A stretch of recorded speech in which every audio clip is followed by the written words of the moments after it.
전 세계 석유가 앞으로 몇십 년 안에 바닥난다는 이야기 한 번쯤 들어보셨을 겁니다. 그런데 놀라운 사실이 하나 있습니다. 지금으로부터 수십 년 전에도 똑같은 말을 했었거든요. 그때도 곧 떨어진다고 난리였는데 지금 우리는 여전히 석유를 펑펑 쓰고 있죠. 심지어 확인된 매장량은 그때보다 오히려 더 늘어났습니다. 매일 전 세계에서 뽑아 쓰는 양만 해도 상상을 초월하는데 어떻게 줄어들기는커녕 늘어날 수 있는 걸까요? 도대체 어떻게 된 일일까요? 오늘은 석유에 대해 우리가 완전히 잘못 알고 있던 것들을 하나씩 파헤쳐 보겠습니다. 일단 가장 먼저 짚고 넘어가야 할 게 있습니다. 어릴 때 학교에서 석유가 뭐로 만들어졌다고 배웠는지 기억나시나요? 아마 많은 분들이 공룡 얘기를 떠올리실 겁니다. 거대한 공룡들이 죽어서 땅속에 묻히고 그게 오랜 세월 동안 눌리고 썩어서 석유가 됐다는 이야기 말이죠. 저도 어렸을 때 그렇게 들었습니다. 선생님이 교과서에도 없는 내용을 재미있다고 알려주셨는데 그게 평생 머릿속에 박혀 있었어요.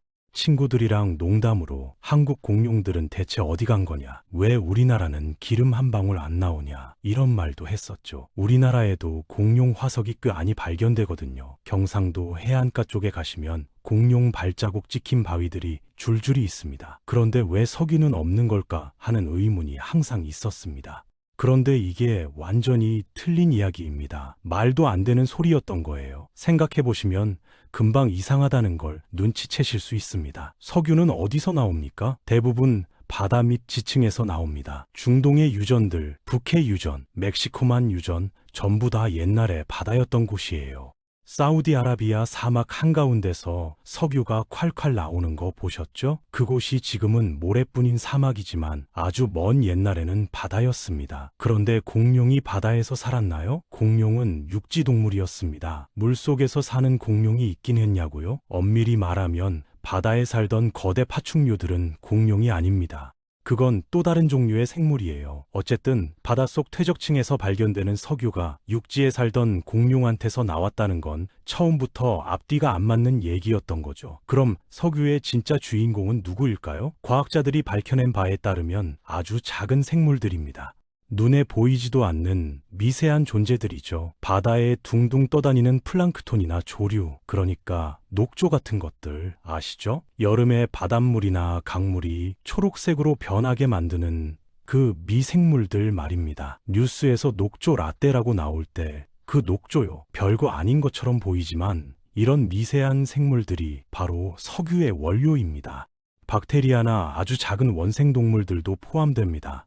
이런 것들이 아주 먼 옛날부터 바다에서 살다가 죽으면 바닥에 가라앉았습니다. 그게 겹겹이 쌓이고 또 쌓였죠. 수억 년 동안이요. 여기서 중요한 조건이 하나 있습니다. 산소가 없어야 한다는 겁니다. 보통 생물이 죽으면 어떻게 되나요? 썩어서 분해되잖아요.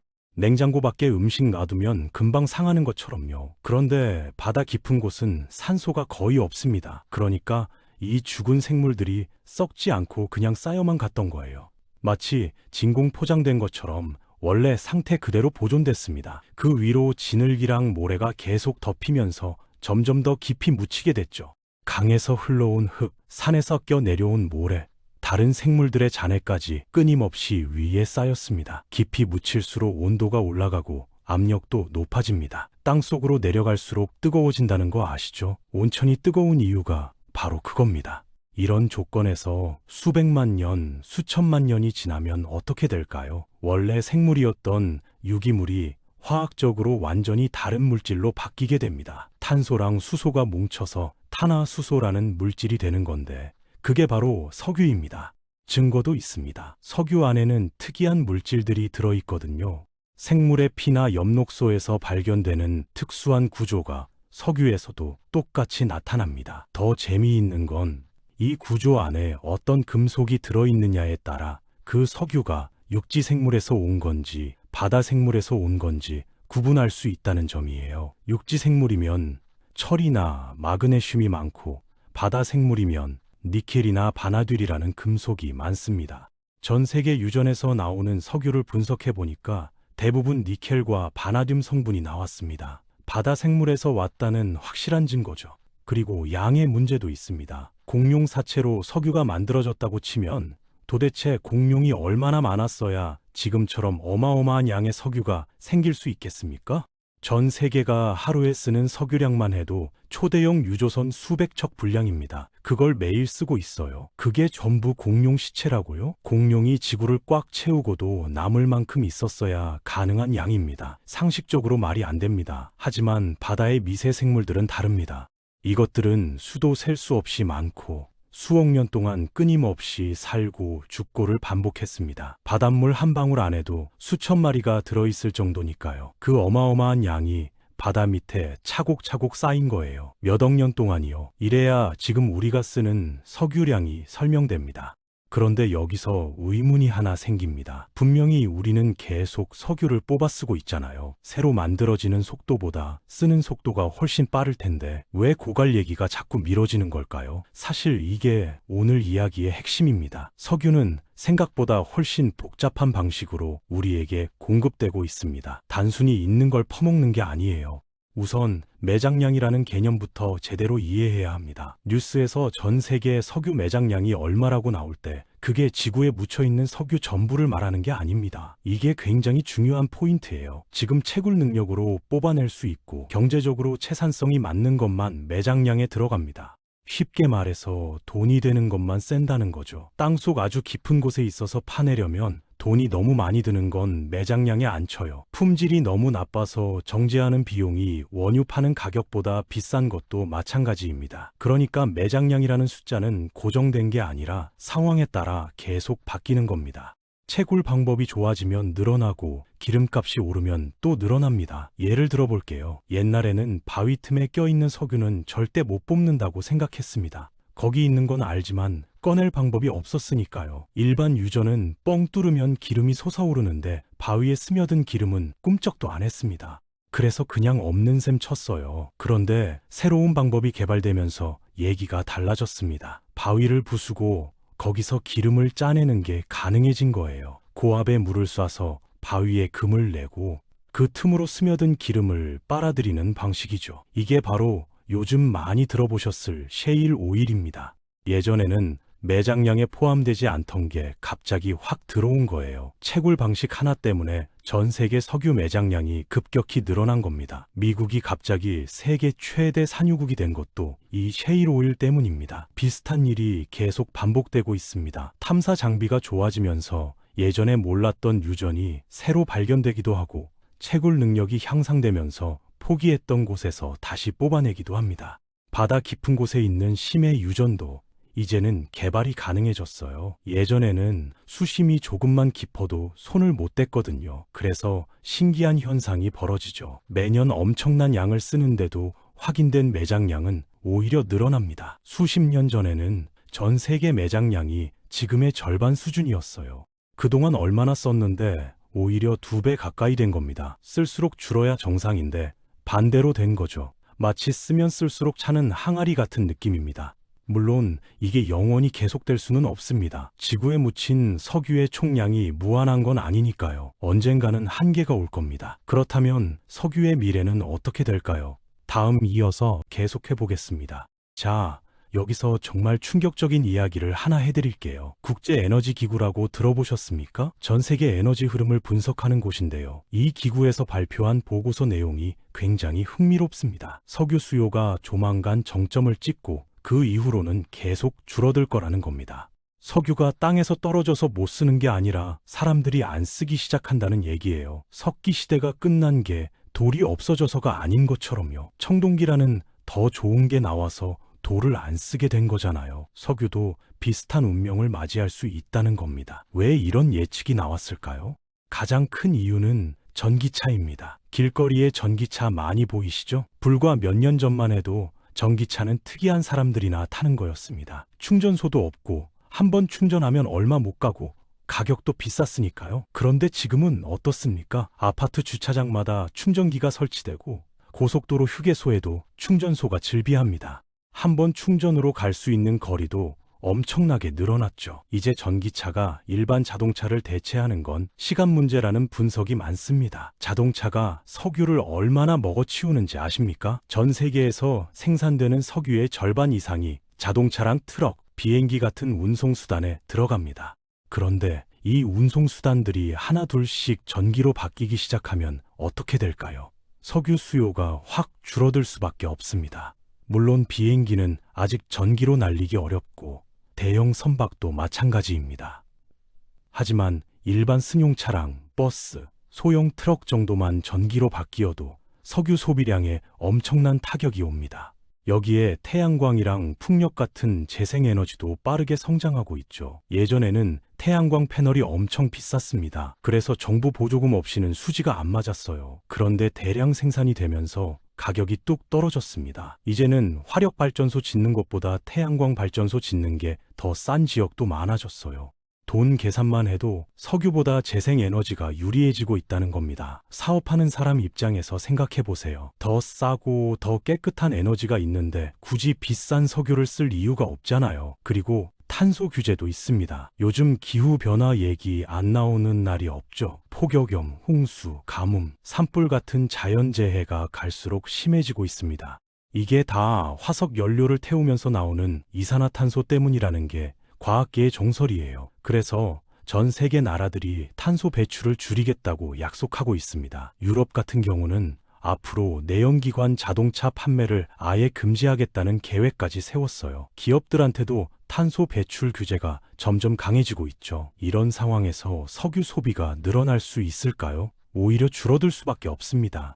재미있는 건 산유국들도 이걸 알고 있다는 점입니다. 중동 나라들이 석유로 떼돈을 벌었잖아요. 그런데 요즘 그 나라들이 뭘 하는지 아세요? 관광산업에 투자하고 첨단 기술 회사들을 유치하고 심지어 태양광 발전소도 짓고 있습니다. 석유 팔아서 번 돈으로 석유 없이도 먹고 살 수 있는 준비를 하고 있는 거예요. 본인들이 석유의 미래가 어떻게 될지 가장 잘 알고 있으니까요. 석유가 영원히 돈이 될 거라고 생각했으면 그냥 가만히 앉아서 석유만 팔면 되는 건데 그렇게 안 한다는 게 시사하는 바가 있죠.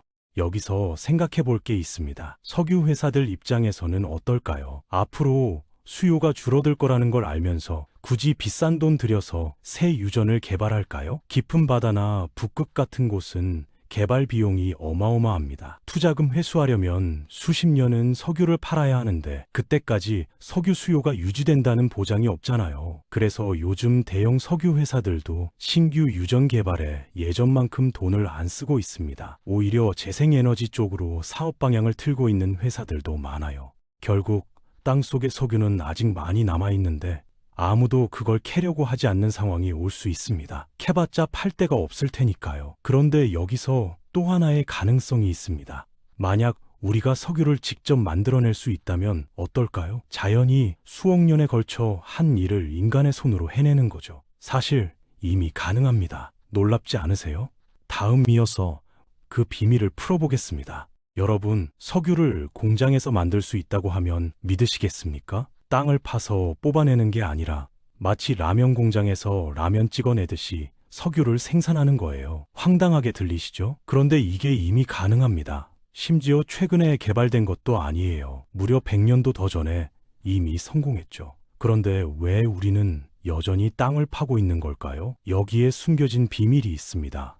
첫 번째 방법은 석탄이나 천연가스를 석유로 바꾸는 겁니다. 석탄 있잖아요. 검은 돌덩이. 이걸 아주 뜨겁고 압력이 높은 조건에서 특수한 물질과 함께 반응시키면 액체 연료로 변합니다. 독일 과학자들이 오래전에 개발했는데요. 실제로 전쟁통에 써먹었습니다. 당시 독일은 적국들한테 석유 공급이 끊겼거든요. 탱크도 굴려야 하고 비행기도 날려야 하는데 기름이 없으니 큰일이었죠. 그래서 자기네 땅에 많이 묻혀 있어 석유를 만들어 쓴 겁니다. 전쟁이 끝난 후에도 다른 나라에서 이 방법을 썼어요. 국제 제재를 받아서 석유 수입이 막혔던 나라들이 이렇게 버텼습니다.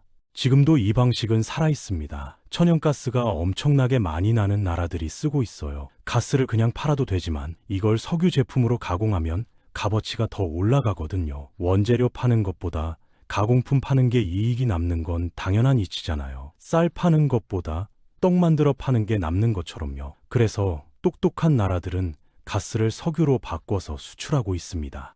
두 번째 방법은 좀 더 신기합니다. 바다에 사는 미세한 생물들, 아까 석유의 원료라고 했던 그 조류들 기억나시죠? 이것들을 직접 키워서 거기서 기름을 짜내는 겁니다. 조류는 햇빛을 받으면 몸속에 지방을 만들어내요. 이 지방을 뽑아내서 가공하면 디젤이나 비행기 연료로 쓸 수 있습니다. 자연에서 수억 년 걸려서 일어나는 과정을 인간이 인공적으로 빠르게 돌리는 거죠. 이론적으로는 아주 이상적인 방법입니다. 땅도 별로 안 필요하고 물만 있으면 되니까요. 실제로 여러 나라의 과학자들과 기업들이 연구하고 있어요.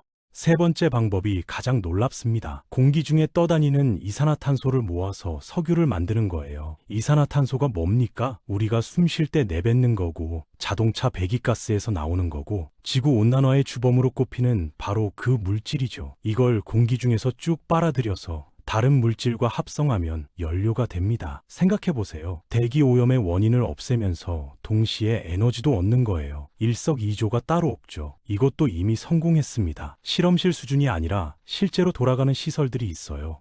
자, 그러면 여기서 당연히 이런 의문이 드실 겁니다. 이렇게 좋은 것들이 있는데 왜 안 쓰는 거냐고요? 답은 간단합니다. 돈이에요. 이 모든 방법들의 공통점이 뭔지 아세요? 땅에서 그냥 퍼올리는 것보다 훨씬 비싸다는 겁니다. 경제성이 없는 거죠. 구체적으로 말씀드릴게요. 석탄을 석유로 바꾸려면 엄청난 열과 압력이 필요합니다. 그 에너지를 만드는데 돈이 들어요. 설비도 어마어마하게 비싸고 운영하는데도 돈이 많이 듭니다. 조류를 키워서 기름 짜내는 것도 마찬가지예요. 조류를 대량으로 키우는 시설, 거기서 지방을 추출하는 장비, 그걸 다시 연료로 가공하는 공정까지 전부 돈입니다. 이산화탄소로 연료 만드는 건 더하죠. 공기 중에 희박하게 퍼져 있는 이산화탄소를 모으는 것 자체가 엄청난 에너지를 잡아먹어요. 결국 이런 겁니다. 인공석유를 만드는데 드는 비용이 자연산 석유 파는 가격보다 높으면 누가 만들겠어요? 사업이 안 되는 거죠. 지금 당장 땅 파면 석유가 콸콸 나오는데 굳이 비싼 돈 들여서 만들 이유가 없잖아요. 그래서 이런 방법들이 창고에 처박혀 있는 겁니다. 준비는 됐는데 쓸 때가 안 온 거예요. 그런데 말이죠. 상황이 바뀌면 어떻게 될까요? 자연산 석유 가격이 엄청나게 치솟는다거나 아니면 인공석유 만드는 비용이 확 내려간다거나 그때는 얘기가 달라집니다. 갑자기 이것들이 빛을 볼 수 있는 거죠. 특히 탄소 배출에 세금을 물리는 나라가 점점 늘어나고 있거든요. 이산화탄소 배출하면 돈을 내야 하는 시대가 오면 오히려 이산화탄소를 없애면서 돈 버는 방법이 경쟁력을 가지게 될 수도 있습니다. 에너지가 남아 돌게 되면 상황은 더 바뀝니다. 핵융합 발전이라고 들어보셨죠? 태양이 에너지를 만드는 원리랑 같은 건데 이게 성공하면 거의 무한에 가까운 에너지를 얻을 수 있습니다. 그렇게 되면 인공석유 만드는 데 드는 에너지 비용이 거의 공짜가 되는 거예요. 그때는 이산화탄소랑 물만 있으면 석유를 얼마든지 찍어낼 수 있게 됩니다. 공기 중에 이산화탄소가 있고 바다에 물이 있는 한 석유가 바닥날 걱정은 아예 없어지는 거죠. 물론 핵융합 발전이 언제 실용화될지는 아무도 모릅니다. 수십 년 전부터 곧 된다고 했는데 아직도 개발 중이거든요. 하지만 중요한 건 불가능한 게 아니라는 점이에요. 방향은 정해져 있고 언젠가는 도달하게 될 겁니다. 자, 그러면 이제 마지막으로 모든 걸 정리해 볼까요? 자, 이제 결론을 내릴 시간입니다. 석유는 고갈되지 않습니다. 정확히 말하면 우리가 걱정하는 방식으로는 절대 고갈되지 않는다는 겁니다. 어느 날 갑자기 주유소에서 기름이 바닥났다고 하는 일은 벌어지지 않을 거예요. 그런데 여기서 한 가지 재미있는 이야기를 더 해드릴게요. 혹시 우주에서도 석유를 찾을 수 있을까 궁금하신 적 없으세요? 놀랍게도 태양계에 석유 비슷한 게 있는 곳이 있습니다. 토성의 위성 중에 타이타니라라는 곳인데요. 이곳에는 탄화수소로 이루어진 호수와 강이 있어요. 탄화수소가 뭐냐고요? 석유의 주성분입니다. 지구에서는 액체 상태의 물이 강과 바다를 이루잖아요. 타이탄에서는 탄화수소가 그 역할을 하는 거예요. 양도 어마어마해서 지구의 모든 석유와 천연가스를 합친 것보다 많다고 합니다. 물론 당장 가서 퍼올 수 있는 건 아닙니다. 타이탄까지 가려면 로켓으로 몇 년을 날아가야 해요. 거기서 탄화수소를 채취해서 지구로 가져오는 건 현재로서는 완전히 불가능하죠. 그리고 타이탄의 탄화수소는 우리가 쓰는 석유랑은 좀 다릅니다. 메탄이나 에탄 같은 가벼운 물질이 대부분이에요. 우리가 쓰는 석유는 탄소 사슬이 훨씬 물질이거든요. 그래도 우주 어딘가에 이런 자원이 있다는 사실 자체가 신기하지 않습니까? 더 중요한 건 이겁니다. 타이탄의 탄화수소는 생물 없이 만들어진 거예요. 지구의 석유는 미생물에서 왔다고 했잖아요. 그런데 타이탄에는 생물이 없습니다. 그냥 화학 반응으로 탄화수소가 생긴 거죠.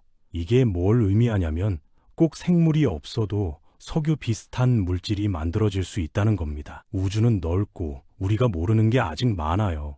자, 이제 정말 마지막입니다. 지금까지 이야기한 내용을 종합해보면 이렇습니다. 석유가 갑자기 바닥나서 세상이 멈추는 일은 없을 겁니다. 땅속에 아직 엄청나게 많이 남아있고 캐내는 능력도 계속 좋아지고 있거든요. 설령 자연산 석유가 줄어들더라도 만들어 쓸 수 있는 방법이 여러 개 있습니다. 우주에는 지구보다 더 많은 탄화수소가 있기도 하고요. 그런데 석유가 완전히 사라지지는 않을 겁니다. 석유는 단순히 태워서 에너지 얻는 것 말고도 쓸모가 정말 많거든요. 플라스틱, 합성 섬유, 화장품, 의약품, 비료, 아스팔트 같은 게 다 석유에서 나옵니다. 여러분이 지금 들고 계신 스마트폰 케이스도 석유로 만든 거예요. 연료로 태우는 건 줄어들겠지만 이런 용도의 석유는 계속 쓰일 겁니다. 석유는 지난 100년 넘게 인류 문명을 떠받쳐온 고마운 자원입니다. 자동차도 석유 덕분에 달리고 비행기도 석유 덕분에 날고 우리가 입는 옷이랑 쓰는 물건 대부분도 석유에서 나왔어요. 앞으로 연료로서의 역할은 줄어들겠지만 석유 자체가 사라지는 일은 없을 겁니다. 형태만 바뀔 뿐이죠. 오늘 이야기가 도움이 되셨다면 좋겠습니다. 석유에 대해 막연하게 가지고 있던 걱정이 좀 풀리셨나요? 앞으로도 이런 흥미로운 이야기들 많이 준비해 올게요. 구독과 좋아요 눌러주시면 더 좋은 영상으로 찾아뵙겠습니다. 그럼 다음 영상에서 만나요.